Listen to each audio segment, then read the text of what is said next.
Bismillahirrahmanirrahim। السلام علیکم۔ جسمانی بیماریوں کا روحانی علاج، جدید سائنس بھی مان گئی۔ مراقبے کے جب کمالات کھلیں گے تو حیرت کا انوکھا جہان اور مشکلات کا 100% حل خود آپ کو حیرت زدہ کر دے گا۔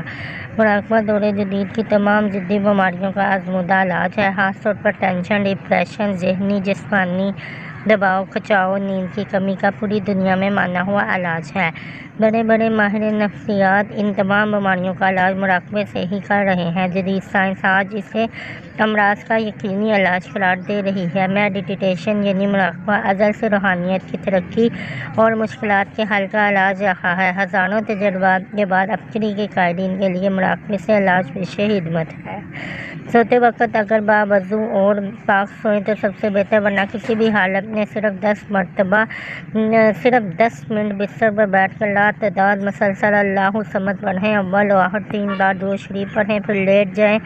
جس مرض کا خاتمہ یا الجھن کا حل چاہتے ہو، اس کو ذہن میں رکھ کر یہ تصور کریں کہ آسمان سے سنہرے رنگ کی روشنی میرے سر سے پورے جسم میں داخل ہو کر اس مرض کو ختم یا الجھن کو حل کر رہی ہے۔ اس وظیفے کی برکت سے میں 100% اس پریشانی سے نکل گئی ہوں، یہاں تک کہ اس تصور کو دہراتے نیند آ جائے۔ شروع میں تصور بناتے ہوئے آپ کو مشکل ہوگی، لیکن بعد میں آپ جب اس کے کمالات کھلیں گے تو حیرت کا انوکھا جہان اور مشکلات کا 100% حل خود آپ کو حیرت زدہ کر دے گا۔ مراقبے کے تجربات ہمیں لکھنا نہ بھولیں۔ السلام علیکم۔